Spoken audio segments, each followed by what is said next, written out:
సీఎంల meeting first step. ఆ తర్వాత రెండు రాష్ట్రాల సీఎస్ల భేటీ కొనసాగింపుగా ఆయా శాఖల కార్యదర్శుల సమావేశం. విభజన సమస్యలపై చర్చలు, కొన్ని అంశాల్లో మెట్టు దిగడానికి సుముఖం. దీర్ఘకాల ప్రయోజనాల హక్కులే ప్రామాణికం. ఇద్దరు సీఎంల మధ్య ఫస్ట్ టైం సమావేశం. ప్రజాభవన్లో ఎల్లుండి మధ్యాహ్నం 2 గంటలకు ఏర్పాట్లను పరిశీలించిన డిప్యూటీ సీఎం.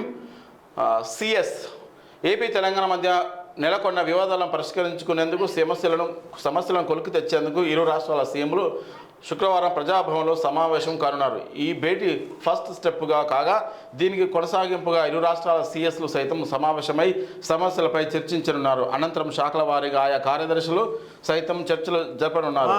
ముఖ్యమంత్రుల స్థాయిలో జరిగే నిర్ణయాలకు అనుగుణంగా ఎగ్జిక్యూషన్ కోసం అధికారుల స్థాయిలో సమావేశాలు జరుగుతాయి.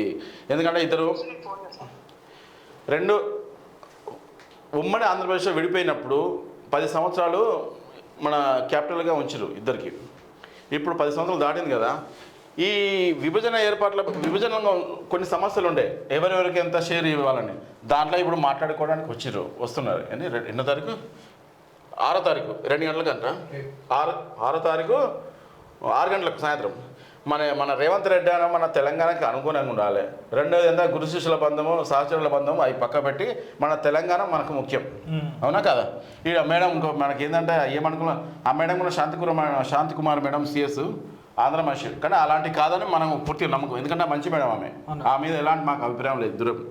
ఎందుకంటే తెలంగాణ అభివృద్ధి, తెలంగాణకు కావాల్సిన హక్కులను కోరుకు. ఎందుకంటే ఇప్పటికే 7 మండలాలు పోయినాయి. అది 7 మండలాలు ఉంటే మనం ఎంత ధనవంతులం అవుతుండే. ఇప్పటికైనా అడగండి గట్టిగా. చదురుడు ఒక్కటే నేర్చారు. ఇది ఘోరం. రైలు ఇంజన్కు వేలాడుతున్న డెడ్ బాడీ, రైలుకు వేలాడిన వృద్ధుడు డెడ్ బాడీ.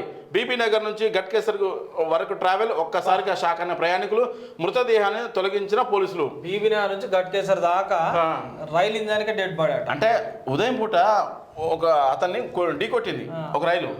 ఈ డెడ్ బాడీ ఏమైందంటే అలా చుచ్చుకుపోయింది. అది అలానే ఉండిపోయింది. చూసుకోపోయి నయం. దీనికి ఈ రైలు వచ్చి కొడితే ఆ రైలు వాడలే.